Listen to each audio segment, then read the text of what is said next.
నిన్న టీవీలలో పేపర్లలో వచ్చిన విషయాన్ని మీ ముందు పెట్టడానికి మీ ముందు రావడం జరిగింది. నిన్న రేవంత్ రెడ్డి గారిని ఇంటెలిజెన్సీ చీఫ్ని గిట్ట కలవడం జరిగింది. లోకల్గా జరుగుతున్నటువంటి ఒక సమస్యలు ప్రోటోకాల్ విషయమో కానీ సెక్యూరిటీ విషయమో కానీ అక్కడ జరిగే విషయాలన్నీ ఎస్పీకి కలిసినాం, కలెక్టర్ కలిసినాం. ఇంతకుముందు సోదరుడు మా ప్రభాకర్ నన్ను డైరెక్ట్ ఇంటెలిజెన్స్ చీఫ్ని ఎందుకు కలవాలన్నారు. ఇంటెలిజెన్స్ రిపోర్టే డీజీ కలిసి లా అండ్ ఆర్డర్ డీజీకి పంపుతారు, డైరెక్ట్ డీజీ తీసుకోడు. Intelligence report gross level report అలా పంపితే దాన్ని బట్టి యాక్షన్ ఉంటుంది. ఇది మంచి ఆచడ అనేది. ఎందుకంటే మేము రేవంత్ రెడ్డి గారిని నిన్న కలుసుకోవడం ఒకటేసారి కాదు, ఇంకా 100 సార్లు కలుస్తాం. తప్పేంటిది? మొన్న రేవంత్ రెడ్డి గారు మోదీ గారిని సెంట్రల్ మినిస్టర్ అందరూ కలిసిండు రాష్ట్ర అభివృద్ధి కోసం. మా నియోజకవర్గ అభివృద్ధి కోసం 100 సార్లు కాదు 1000 సార్లు కలుస్తాం. తప్పేంటిది? తప్పకుండా కలుస్తాం. వారు ఇచ్చిన వాగ్దానాలను ప్రజలకు ఇచ్చే రీతిలో మేము ఫైట్ చేస్తాం. కేసీఆర్ గారు మేము హ్యాట్రిక్ ఎమ్మెల్యే కావడానికి 3 సార్లు నాకు బీఫామ్ ఇచ్చి మా మీద పూర్తి నమ్మకం విశ్వాసం ఉంది. మాకున్నది మాకు వాళ్ళకి మీద ఉన్నది కేసీఆర్ మీద. కేసీఆర్ గారు టీఆర్ఎస్ పార్టీ మేము బతికినంత కాలం టీఆర్ఎస్ పార్టీని విడేది లేదు.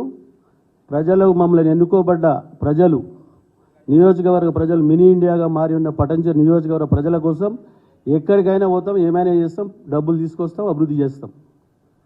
కాబట్టి దానికి ఎక్కడ శంకించవలసిన అవసరం లేదు. దయచేసి నిన్న వచ్చిన వార్తలన్నీ ఖండిస్తూ ఉన్నాం. తప్పకుండా తెలంగాణ రాష్ట్రం 2014 వచ్చిన నుంచి 2023 వరకు ఏ విధంగా అభివృద్ధి జరిగింది, పక్క రాష్ట్రంలో మనతో విడిపోయిన రాష్ట్రం ఏ విధంగా జరుగుతూ ఉన్నది సార్ గమనించండి. మీరు అనవసరమైన కాంగ్రెస్ నేతలు, బడా నేతలు, పెద్ద నేతలు అందరిలో టీఆర్ఎస్ కాంగ్రెస్లో కలుస్తున్నారని చెప్పి ఊహాగానాలు రాస్తే కుదరదట్లా. తప్పకుండా నియోజకవర్గ ప్రజల కోసం రేపు రాబోయే పార్లమెంట్ ఎలక్షన్లో బ్రహ్మాండమైనటువంటి మెజార్టీతో గులాబీ జెండా ఎగరేయబోతా ఉన్నాం. అధిష్టానం ఎవరికి టికెట్ ఇచ్చినా భారీ మెజార్టీ 3 నుంచి 4 లక్షల మెజార్టీతో గెలిపించబోతా ఉన్నాం. ఎందుకంటే కేసీఆర్ గారు సిద్దిపేట ముద్దుబిడ్డ, సిద్దిపేటకి వెళ్ళి రాజీనామా చేసి ఈరోజు రాష్ట్రాన్ని, తెలంగాణ రాష్ట్రం చనిపోయే రీతిలో వరకు వెళ్ళి దీక్ష చేసి ఈరోజు ముఖ్యమంత్రి గారు తెలంగాణ సాధించిన తర్వాత తెలంగాణ రాష్ట్రంలో ఉన్న సంక్షేమ పథకాలు, అభివృద్ధి జోడు గుర్రాలక ఈ 10 సంవత్సరాలు ముందుకు తీసుకుపోయిన సంగతి మర్చిపోలేరు జనం. మన కన్ఫ్యూజ్లో కాంగ్రెస్ వారు లేనిపోని అపవాళ్ళు, లేనిపోని వాగ్దానాలు చేయడంతో ఒకసారి చూద్దామన్న ఆలోచనతోటి వాళ్ళు ఓట్లు వేసారు. కాబట్టి మేము అభివృద్ధి కోసం నిన్న జరుగుతున్న కాన్స్టిట్యున్సీ లోపల జరుగుతున్న ఇష్యూస్ల గురించి ఇంటెలిజెన్స్ చీఫ్ని కలిసినాం, ముఖ్యమంత్రిని కలిసినాం. కలిసిన తర్వాత ఒక్కసారి కాదు 1000 సార్లు కలుస్తాం. తప్పేంటిది అంటున్నాం. మేము తప్పు ఏమి లేదు.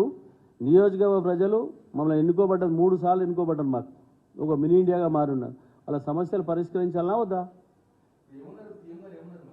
సీఎం గారు ఏమన్నారు, మాకు ముఖ్యమంత్రి గారు పటంచెరు వచ్చినప్పుడు పాలిటెక్నిక్ ఇచ్చిండు, జీవో ఇచ్చిరు, రెవెన్యూ డివిజన్ ఇచ్చిరు, జీవో వచ్చింది, సబ్ రిజిస్ట్రార్ ఇచ్చిరు, జీవో వచ్చింది. అవన్నీ అమలు చేయమంటున్నాం. తప్పకుండా చూసి చేస్తాను మాట ఇచ్చిండు. ఏం లే జరాగండి. బట్టి విక్రమార్క కలవలేరా? ఎవరు కలవలేరు చెప్పండి? అందరు కలిసిరు. కోమటిరెడ్డి వెంకటరెడ్డి కలిసిండు, రాజగోపాల్ రెడ్డి కలిసిరు, అందరు కలిసిరు. వాళ్ళు ఉన్నప్పుడు వాళ్ళు కలుస్తారు, మనం కలుస్తాం.